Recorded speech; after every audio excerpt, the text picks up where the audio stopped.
আধুনিক সমাজ যতই উন্নত হোক না কেন, একাকিত্ব এক ভয়ানক বাস্তবতা হয়ে দাঁড়িয়েছে আজকের এই পৃথিবীতে। বিশেষ করে শহুরে জীবনে মানুষ যত এগোচ্ছে ততই যেন কাছের মানুষ দূরে সরে যাচ্ছে।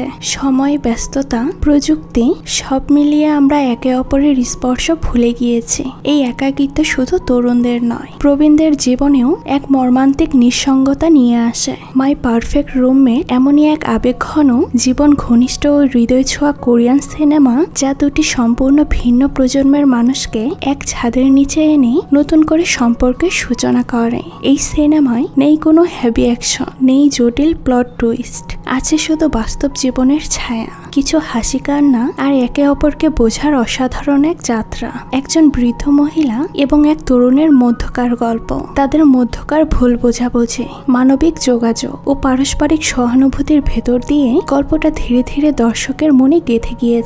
আজকের গল্পে আমরা দেখব কি করে একে অপরকে চিনতে শুরু করে আর জীবন বদলে দেওয়ার বন্ধনে বাধা পড়ে যায় তারা। কিভাবে এক ছাদের নিচে দুটো একাকী প্রাণ একে অপরের পারফেক্ট রুমমেট হয়ে ওঠে। তাহলে চলুন ঘুরে আসা যাক একটি অসাধারণ গল্প থেকে। গল্পের শুরুতেই আমরা কিয়াং নামের একটা তরুণ ছেলেকে দেখতে পাই, যে কিনা পড়াশোনা করার জন্য এই শহরে নতুন এসেছে। তবে তার কাছে খুব ভালোভাবে লাইফ লিড করার জন্য পর্যাপ্ত পরিমাণে টাকা ছিল না। তাই সে টাকা সেভিং করার জন্য শেয়ারে থাকার মতো একটা বাসা খুঁজে বের করে। কোরিয়া শহরে এমন শেয়ারে বাসা পাওয়া যায় যেটা কোরিয়া সরকার অসহায় বা সুবিধা বঞ্চিত মানুষদেরকে অনুদান হিসেবে দিয়ে থাকে। তো হোম শেয়ারিং প্রজেক্টে অংশ নেওয়ার জন্য একজন বৃদ্ধ মহিলাকে দেখা যায়। তার নাম ছিল বনু। সেও তার জীবনের শেষ সময়টুকু পার করছে এবং মাথা গোজার ঠাঁই হিসেবে এই হোম শেয়ারিং প্রজেক্টে অংশগ্রহণ করেছে, কারণ সে চাচ্ছিল তার টাকা সেভিং করতে। কারণ সেই বৃদ্ধ মহিলা মনে করে সেভিং এ হলো আয়ের উত্তম পন্থা এবং শেষ জীবনে যাতে তার আর কোনো অভাব না থাকে। সে জীবনে অনেক কষ্ট করে এই পর্যন্ত এসেছে। এমনকি বনু ফ্রিতে খাবার খাওয়ার জন্য বাইরে বিভিন্ন জায়গায় ফ্রি স্পন্সরের খাবার খেত, যাতে তার টাকা কম খরচ হয়, খাবারের টাকাটা বেঁচে যায়। শুধু তাই নয়, যদি বনু কখনো অসুস্থ হয় তাহলে সে ডক্টরের কাছে গিয়ে ফ্রি ট্রিটমেন্ট নেয়। বুঝতেই পারছেন, বনু খুব সাশ্রয়ী, সাথে সাথে খুব কিপটে ধরনের একটা মানুষ। তো বনু আর কিয়াংকে এই হাউসটা দেওয়া হয় থাকার জন্য। এই বাড়িটা তারা দুজনেই সমানভাবে ইউজ করতে পারবে, এমন ভাবে তাদেরকে লিখিতভাবে থাকার জন্য ব্যবস্থা করে দেওয়া হয়। তো বাড়ি ঢুকলেই দেখা যায় এই বৃদ্ধ মহিলা বড় বড় 3 কালারের টেপ এনে বাড়ির চারপাশে সমান ভাগে ভাগ করতে থাকে এবং কিয়াংকে খুব ভালোভাবে বুঝিয়ে দেয় এই রেড ফিতে দেওয়া এরিয়ায় তোমার সম্পূর্ণ প্রবেশ নিষেধ, হলুদ এরিয়ায় তোমার সীমানা অতিক্রম করার নির্দেশনা, এর বাইরে তুমি যেতে পারবে না, আর নীল টেপের অংশটুকু তুমি চাইলে ইউজ করতে পারবে। সেই সাথে বৃদ্ধা এটাও বলে, আমার খুব ইচ্ছা আমি আলাদা একটা বাড়িতে থাকবো আর সেখানে একা থাকবো, আলাদা রান্না করে নিজের মতোই খাবো, নিজের মতো করে সবকিছু গুছিয়ে নেব, কিন্তু আমার দুর্ভাগ্য সেটা আমি পারছি না। তাই তোমার মতো একজনের সঙ্গে এই রুমটা ভাগ করে নিতে হচ্ছে। বুঝতেই পারছেন, বৃদ্ধ মহিলাটি বেশ হিংসুটে টাইপের। তো যাই হোক, প্রথমেই বনুর এমন রূপ দেখে কিয়াং বেশ অবাক হয়ে যায়। শুধু যে তারা বাড়ির ভাগাভাগি করছে তাই নয়, এমনকি বাড়ির আসবাবপত্র ভাগ করে দেয়। কার কয়টা চামচ হবে, কে কোন ড্রয়ারে চামচ রাখবে এবং ফ্রিজ কে কোন অংশটুকু ব্যবহার করবে সে ততটুকু ভাগ করছে। এ পর্যন্ত সবকিছু ঠিকঠাক ছিল, কিন্তু আসল বিপত্তি ঘটে তখন যখন বনু কিয়াংকে বলে, তুমি বাড়ির সবকিছু ভাগ করে নিলেও তুমি ওয়াশরুম ব্যবহার করতে পারবে না। অর্থাৎ তাদের এই বাড়ির বাথরুমটা শুধুমাত্র বনু ব্যবহার করতে চায়, সে কোনো মতেই কিয়াংকের সঙ্গে বাথরুম শেয়ার করতে চায় না। তো দেখা যায় পরদিন সকাল হলে কিয়াংকের ঘুম ভাঙে বনু ডাকাডাকিতে। দরজা খুললেই কিয়াং বনুকে তার সামনে দেখতে পায়। যখন কিয়াং তাকে জিজ্ঞেস করে, আমাকে এত ভোরে ডাকলেন কেন, তখন বনু বলে, যেহেতু আমরা এই বাড়িতেই দুজনেই ভাগাভাগি করে আছি, তাই কাজগুলো আমাদের দুজনকে ভাগাভাগি করতে হবে। আমি এখন পুরো বাড়িটা পরিষ্কার পরিচ্ছন্ন করব, তাই তুমিও তোমার পাশের অংশটুকু আমার সঙ্গে পরিষ্কার পরিচ্ছন্ন করে নিবে।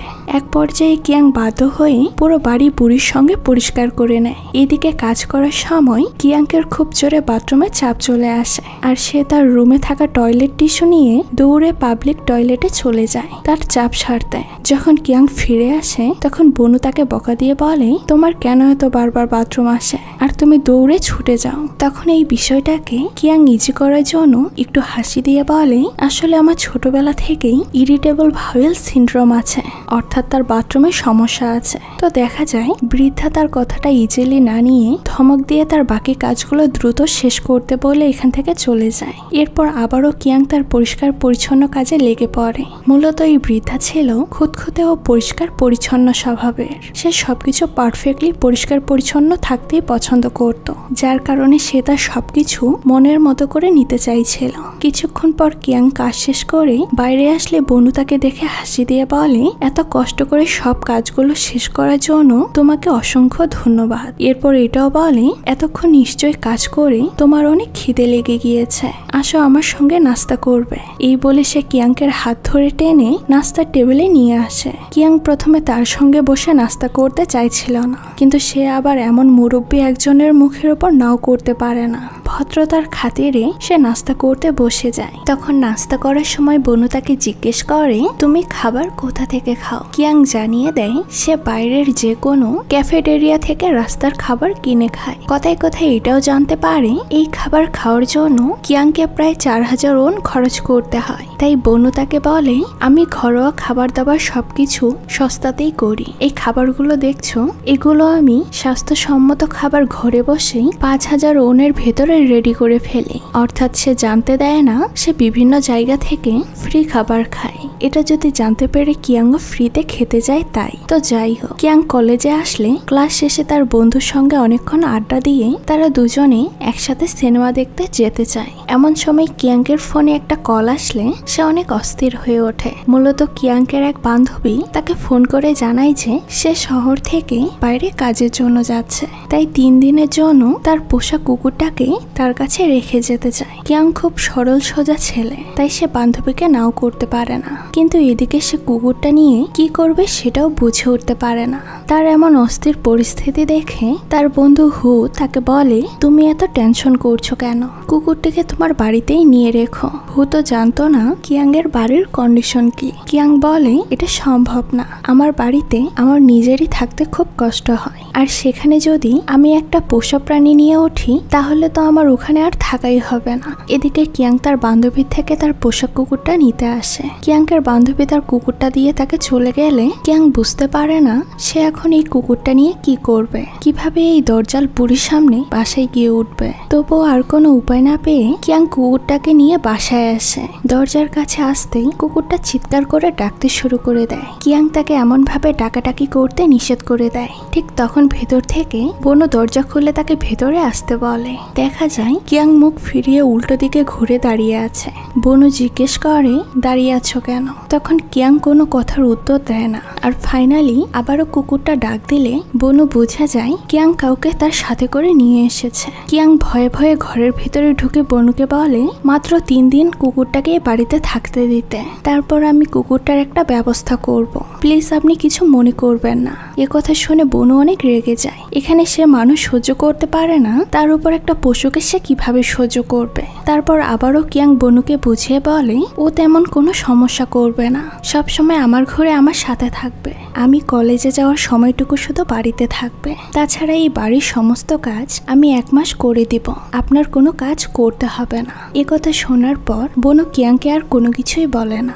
এরপরের দিন দেখা যায় কিয়াং কলেজে গেলে বনু গিয়ে কুকুরটাকে কিয়াংয়ের ঘর থেকে বাইরে বের করে নিয়ে আসে এবং সেই কুকুরটাকে দেখে খুবই খুশি হয়। কুকুরটার জন্য কিছু খাবার রেডি করে, সেই সাথে তার কোলে তুলে নিয়ে গল্প করতে থাকে। মূলত বনু তার একাকিত্ব জীবনে কোনো মানুষকে বিশ্বাস করতে পারে না, কিন্তু তাই বলে যে সে পশু পাখিকে পছন্দ করে না এমনটাও নয়। এদিকে কিয়াং রাস্তায় বের হলে একটা বয়স্ক মহিলা আর তার নাতিকে সে দেখতে পায়। তারাও কিয়াংদের মতো শেয়ারে বাড়ি নিয়েছে, তবে তাদের ভেতরে খুব মিষ্টি একটা সম্পর্ক।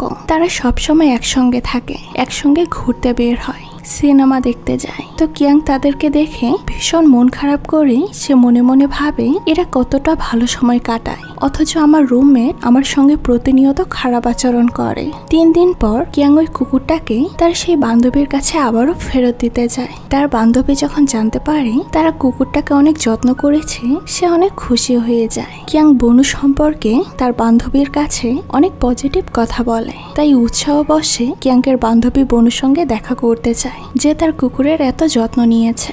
অন্যদিকে বনুর সঙ্গে তার বান্ধবীর দেখা হয়। এই সেই বান্ধবী যার সঙ্গে কিয়াংয়ের রাস্তায় দেখা হয়েছিল। তো বনুর বান্ধবী তাকে বলে, তুমি তোমার রুমমেটের সাথে একটুও ভালো আচরণ করো না, ছেলেটাকে দেখতে তো খুবই ভালো মনে হয়। একথা শুনে বনু তার বান্ধবীকে আর কিছুই বলে না। তো যাই হোক, এরপর বনু বেরিয়ে পড়ে তার কাজে। সে দিনভর বিভিন্ন দোকানে একটা ঠেলাগাড়ি নিয়ে পুরাতন কাগজপত্র টুকিয়ে সেগুলো বিক্রি করে তার জীবন জীবিকার ব্যবস্থা করে। এরপর বাড়ি ফেরার পথে বনুর সঙ্গে তার বান্ধবী দেখা হয়ে যায়। তিনি খুব অসুস্থ।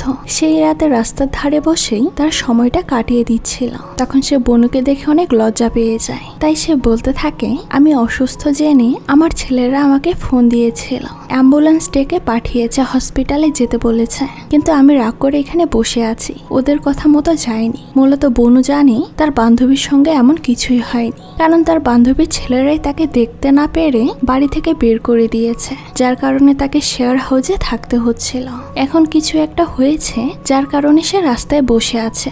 বনু বুঝতে পারে এই কথাগুলো সে সম্পূর্ণ বানোয়াট মিথ্যে কথা বলছে, তাই সে সেখান থেকে উঠে চলে আসে। অন্যদিকে কিয়াং রাতে কলেজ থেকে বাড়ি ফেরার পথে তার বন্ধু হু তাকে এসে পিছন থেকে ডাক দিয়ে বলে, আজ অনেক দেরি হয়ে গিয়েছে আমার বাসায় যাওয়ার, বাসাটাও আমি ছেড়ে দিয়েছি, এখন আমি বাসায় ফিরতে পারছি না, আজকে আমাকে তোমার বাড়িতে একটু থাকতে দিবে? বুঝতেই পারছেন বিপত্তি ঘটে গিয়েছে, কারণ কিয়াং কাউকেই তার বাসায় নিতে পারবে না। কিয়াং প্রথমে তার বন্ধুকে না করে দেয়, এমনকি সে বনু সম্পর্কে সবকিছু তাকে খুলে বলে, কিন্তু তবুও হু তার সঙ্গে যেতে চায়। তাই আর কিয়াংয়ের কোনো কিছুই করা থাকে না। এবার সেও বাধ্য হয়ে রাতের আধারে লুকিয়ে লুকিয়ে বন্ধুকে তার বাড়িতে নিয়ে আসে। তো যাই হোক, মাঝরাতে হু ঘুম থেকে উঠে পানি খেতে বের হলে তার সঙ্গে বনুর দেখা হয়ে যায়। আচমকা বনু হুকে দেখে ভয়ে চিৎকার করে ওঠে। বনু চিৎকার চেঁচামেচির শব্দ শুনে কিয়াংয়েরও ঘুম ভেঙে গেলে কিয়াং দৌড়ে দ্রুত বাইরে চলে আসে আর বলে, আমার বন্ধুও সে কালকে সকালেই চলে যাবে। তবে বৃদ্ধা তাদের কোনো কথাই শুনতে রাজি নয়, বরং সে বলে, তুমি আমাকে না জানিয়ে বাসায় কেন একজনকে এনে তুলেছ? আমি এখনই পুলিশ কমপ্লেন করব। তখন কোনো মতে এই পরিস্থিতিটাকে কিয়াং সামলে নেয় আর তার বন্ধুকে বাড়ির বাইরে নিয়ে যায়। এরপর কিয়াং বাড়ি ফিরে বনুকে অনেক সরি বলে, তাকে না জানিয়ে হঠাৎ করে রাতে তার বন্ধুকে বাড়িতে আনার জন্য। এটাও বলে তার বন্ধু বিপদে পড়ে এক রাত তার কাছে থাকতে এসেছে, কিন্তু দেখা যায় বনু তার কোনো কথা শুনতে রাজি নয়, বরং তাকে উল্টাপাল্টা বেশ কথা শুনিয়ে দেয়। কিয়াংয়ের বাবা মা নিয়ে গালি দিতে শুরু করে, এমনকি তাকে চোরও বলে। এসব কথা শুনে কিয়াং অনেক রেগে যায় আর সে চিৎকার করে বনুকে থামিয়ে দিয়ে তার রুমের ভেতরে চলে যায়। পরের দিন সকালে প্রতিদিনকার মতো বনু তার কাজে বের হলে দেখা যায় আজকে সে অনেক পুরাতন কাগজ তার গাড়িতে জমা করেছে, আর সেগুলো বৃষ্টির ভেতর রাস্তা দিয়ে গাড়িতে টেনে নিয়ে যেতে তার খুব কষ্ট হচ্ছিল। তখন সেখানে একটা গাড়ি আসলে হঠাৎ করে রাস্তার মাঝখানে বনুর গাড়ি থেকে সব পুরাতন কাগজ রাস্তার উপরে পড়ে যায়। এটা দেখে গাড়ি থেকে নেমেই ড্রাইভার তার উপর চোটপাট দিতে শুরু করে, এমনকি বনুকে ঠেলে রাস্তায় ফেলে দেয়। ঠিক তখনই কিয়াং কলেজে যাচ্ছিল। যদিও কালকের ঘটনার জন্য কিয়াং বনুর উপর ভীষণ রেগেছিল, তবুও বনুকে এইভাবে দেখে দৌড়ে বনুর কাছে ছুটে আসে আর ওই ড্রাইভারকে রাগের মাথায় উত্তম মাধ্যম দিতে শুরু করে। ড্রাইভারও কম না, সেও কিয়াংকে মারতে শুরু করে। এভাবে দুজনের ভেতরে তুমুল লড়াই হলে এক পর্যায়ে পুলিশ গিয়ে তাদের দুজনকে থানায় নিয়ে আসে এবং জিজ্ঞাসাবাদ করা হলে কিয়াং চুপ করে বসে থাকে। প্রথমে কিয়াং গায়ে হাত তুলেছে, একথা শুনে পুলিশ কিয়াংয়ের মাথায় একটা বাড়ি দেয়, আর কিছুক্ষণ পর পুলিশ সবকিছু সিসিটিভি ক্যামেরার ফুটেজে দেখে সত্যটা জেনে যায়। পুলিশ অফিসার মনে করেছিল বনু হচ্ছে কিয়াংয়ের দাদি, তাই চোখের সামনে নিজের দাদির এই অবস্থা দেখে সে সহ্য করতে না পেরে এই কাজটা করেছে। মূলত এই পুলিশ অফিসারেরও বাবা মা ছোটবেলাতে মারা গিয়েছে, আর সেও দাদির কাছ থেকে মানুষ হয়েছে, যার কারণে পুলিশ অফিসার খুবই ইমোশনাল হয়ে যায় এবং ড্রাইভারকে অনেক কথা শুনিয়ে দেয়। সে বলে, আপনি একটা ইয়াং যুবকের সামনে তার দাদির গায়ে হাত তুলবেন আর ওকে আপনাকে ছেড়ে দিবে? ও যে আপনাকে হসপিটালে পাঠায়নি, এটা আপনার কপাল ভালো। এরপর অফিসার কিয়াংকে কিছু না বলে বুঝিয়ে শুনিয়ে বনুর সঙ্গে বাড়ি পাঠিয়ে দেয়। তো যাই হোক, রাতে কিয়াং বাড়ি ফিরে আসলে বনু তার জন্য খাবার রান্না করে তার সঙ্গে খেতে বলে। যেহেতু কিয়াংকের পেটে খুব খিদে ছিল তাই সে আর বাধা দেয় না, চুপচাপ খেতে বসে যায়। তখন কথায় কথায় বনু জানতে পারে কিয়াং ছোটবেলা থেকে একা একা বড় হয়েছে। সেই সাথে কিয়াং জানতে পারে বনু কত কষ্ট করে এই বয়সে রোজগার করে। এরপর থেকে প্রায়ই বনু কিয়াংকের জন্য রান্না করে দেয় আর তারা একসঙ্গে খাবার খায়। কিছুদিন পর বনু তার সেই বান্ধবীর সঙ্গে বেড়াতে যায়। এখন বনুর সেই বান্ধবীও ভালো আছে, তার রুমমেটের সাথে তার ঝামেলা মিটে গিয়েছে। এই পিকনিকে গিয়ে বনু আর তার বান্ধবী অনেক মজা করে। তাদের সঙ্গে বনুর রুমমেট এবং তার বান্ধবীর রুমমেটও আসে। তারা দুজন আলাদা বনুদের জন্য খাবার কিনতে গেলে দুই বান্ধবী দুইজনের সঙ্গে মন খুলে অনেক আড্ডা দেয়। তারা দুজনে দুজনকার মনের কথা বলে অনেক খুশি হয়। কিছুক্ষণ পরে কিয়াংরা ফিরে আসলে তারা একসঙ্গে সবাই মিলে খাবার খায়। তাদের সুখের মুহূর্তের কিছু ছবিও তুলে রাখে। এইভাবেই তাদের সময়গুলো খুব ভালোভাবে কাটতে থাকে। কয়েকদিন পর রাতে বনু বাড়ি ফিরলে দেখে তার আগেই কিয়াং বাড়ি ফিরে এসেছে। এমনকি বনু কিয়াংকে তার রুম থেকে বের হতে দেখে। বনু কিয়াংকে জিজ্ঞেস করে, তুমি আমার রুমে কি করছিলে? তখন কিয়াং স্বাভাবিকভাবে উত্তর দেয়, আমি পুরো বাড়িটা পরিষ্কার করে নিচ্ছিলাম, তাই ভাবলাম আপনার রুমটাও পরিষ্কার করে দেই। মূলত বনুর সঙ্গে থাকতে থাকতে কিয়াংকো বনুর মতো পরিষ্কার পরিচ্ছন্ন হয়ে গিয়েছে। অর্থাৎ এই কাজগুলো করা কিয়াংকের এখন অভ্যাস হয়ে গিয়েছে। এদিকে তাড়াহুড়ো করে বনু রুমে ঢুকে তার টেবিলের ড্রয়ার খুলে কিছু একটা খুঁজতে থাকে। বনুকে এইভাবে চিন্তিত দেখে কিয়াং তার রুমে ঢুকে জিজ্ঞেস করে, আপনি কি খুঁজছেন? কোনো কিছু কি হয়েছে? তখনই বনু তার দিকে ফিরে জিজ্ঞেস করে, তুমি আমার ব্যাগ থেকে টাকা চুরি করেছো কেন? এ কথা শুনে কিয়াং হতবাক হয়ে যায়, কারণ সে কোনো কিছুই করেনি। কিয়াং চুপ করে দাঁড়িয়ে থাকলে বনু রেগে গিয়ে তার উপর আরো বেশি চিৎকার করতে থাকে। সে বলে ওঠে, আমি জানি এই কাজ তুমি করেছো, তুমি আমার টাকা চুরি করেছো। তবে কিয়াং বুঝতে পারে এই কাজটা কে করেছে। সে দৌড়ে তার বন্ধুর কাছে আসে, কারণ এই বাড়িতে তাদের ব্যতীত একমাত্র কিয়াং তার বন্ধুকে এনেছিল। ওই দিন ঘরে ঢোকার সময় কিয়াং তার বন্ধুকে ঘরের পাসওয়ার্ডও দেখিয়েছিল। যেহেতু কিয়াং টাকা চুরি করেনি আর বনুও তার টাকা পাচ্ছে না, সেহেতু এখানে নিশ্চিত হু ছাড়া এই কাজ আর কেউ করেনি। তো দেখা যায় কিয়াংকের সন্দেহই ঠিক হয়। রাতে এই অবস্থায় হু কিয়াংকে হঠাৎ করে দেখে সে দৌড়ে পালানোর চেষ্টা করে, কিন্তু তাতে বিশেষ করে লাভ হয় না। কিয়াং হুকে ধরে ফেলে আর সাথে সাথে তাকে মারতে শুরু করে এবং তাকে জিজ্ঞেস করে, তুমি বনুর টাকা নিয়েছো কেন? হু তাকে বারবার থামানোর চেষ্টা করে, কিন্তু কিয়াং কোনো মতেই থামে না, কারণ বনু তাকে খুব বাজেভাবে অপমান করায় সে ভীষণ রেগে গিয়েছে। তাছাড়া যে বন্ধুকে বিশ্বাস করে সে তার বাড়িতে নিয়ে গিয়েছে, সে কিভাবে তার এত বড় ক্ষতি করেছে। এক পর্যায়ে গিয়ে হু স্বীকার করে সে টাকাটা তার পরিস্থিতির জন্য বাধ্য হয়ে চুরি করেছে। এরপর কিয়াং হুকে নিয়ে বনুর কাছে আসে এবং হুকে দিয়ে বনুর কাছে ক্ষমা চাওয়ায়। হু এসে বনুকে বলে, আমার ভুল হয়ে গিয়েছে, আমি বুঝতে পারিনি আপনার টাকাটা চুরি করলে এত কিছু হবে। আপনি কিয়াংকে হাজার অপমান করলেও কিয়াং আপনাকে অনেক ভালোবাসে, ও কখনোই আপনার ক্ষতি চায়নি। কথা বলা শেষ হলে হু সেখান থেকে চলে যায়। তার কয়েকদিন পর দেখা যায় বনুর সে বান্ধবী অসুস্থতার কারণে মারা গিয়েছে আর তার জমানো সবকিছু বনু আর তার রুমমেটকে দিয়ে গিয়েছে। এই ঘটনার পর বনু ভেতর থেকে আরো বেশি ভেঙে পড়ে। তাকে দেখাশোনার জন্য, সান্ত্বনা দেওয়ার জন্য সবসময় কিয়াং বনুর কাছাকাছি থাকতো। বনু সবসময় কিয়াংকে ছবি দেখত। মূলত বনুও কিয়াংকে খুবই ভালোবাসতো, কিন্তু সে কখনো কিয়াংকে ওইভাবে বলেনি। সব সময় তার সঙ্গে রাগে একটা মানুষ হিসেবেই প্রেজেন্ট হয়েছে। তো যাই হোক, একদিন বনু তার মনের দুঃখে তার সকল দুঃখের কথা কিয়াংকের সঙ্গে শেয়ার করতে থাকে। সে কিয়াংকে বলে, আমি জীবনে এতটা কষ্ট পেয়েছি যে প্রায় কষ্টে মারাই গিয়েছিলাম, তবুও আমি জীবন যুদ্ধে লড়াই করে বেঁচে আছি। আমি এই দেশে পড়াশোনা করতে চেয়েছিলাম। যখন আমি দোকানে বই কিনতে যেতাম তখন আমার থেকে 8 গুণ টাকা বেশি নিয়েছে। আমি কখনো ভালো সুযোগ সুবিধা পাইনি। যে যেভাবে পেরেছে আমাকে ইউজ করেছে, কষ্ট দিয়েছে। ছোট থেকে আমি অনেক দুঃখ কষ্টের মাঝে বড় হয়েছি। তারপর আমার জীবনে একজন আসে, আমি তাকে অনেক ভালোবাসি, তবে সেই ভালোবাসার মানুষটাও আমাকে ঠকিয়ে যায়। সে বিবাহিত হওয়া সত্ত্বেও আমাকে বলেছে সে অবিবাহিত।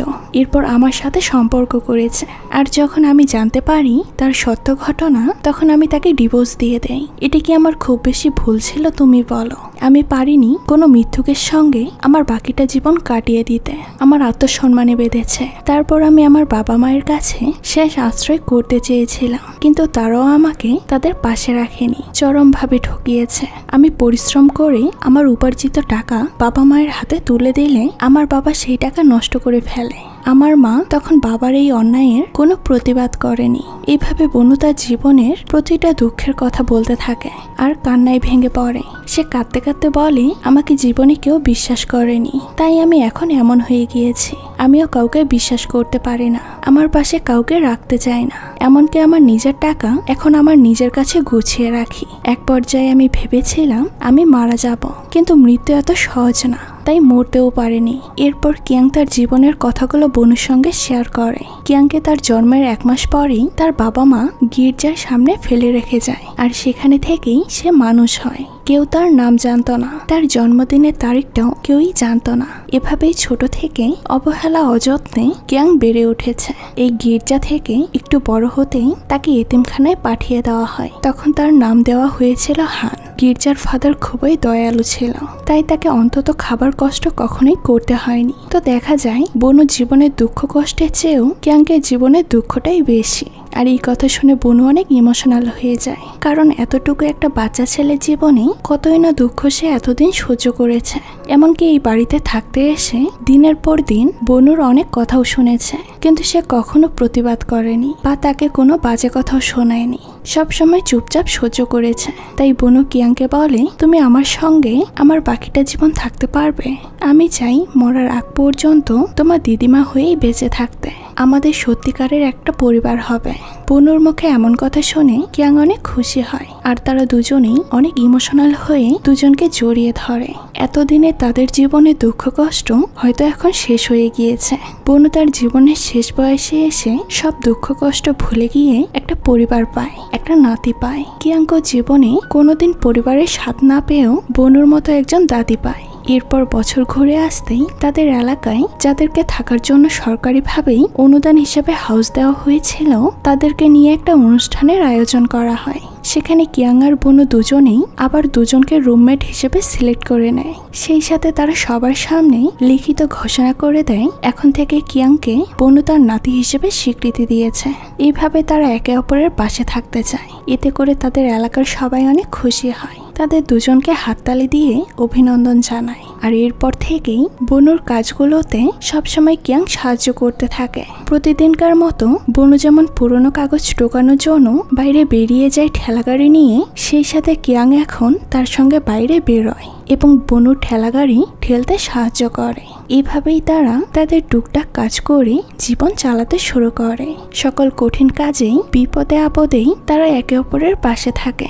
সেই সাথে তাদের দুজনকার ভেতর দুষ্টু মিষ্টি খুনসুটির একটা সম্পর্ক গড়ে ওঠে। সবসময় তারা মজা করেই তাদের সময় পার করে। তাদের দুজনের ভেতরকার বয়সের অনেক পার্থক্য থাকলেও তারা হয়ে ওঠে একে অপরের বন্ধুর মতো। আর এই দৃশ্যটির মধ্য দিয়েই আজকের এই অসাধারণ গল্পটি শেষ হয়ে যায়। তো এই গল্পটি আপনাদের কাছে কেমন লেগেছে সেটা কিন্তু অবশ্যই কমেন্ট করে জানাবেন। আজকে এই পর্যন্তই, দেখা হচ্ছে নতুন কোনো ভিডিওতে। সেই পর্যন্ত সবাই ভালো থাকবেন। আল্লাহ হাফেজ।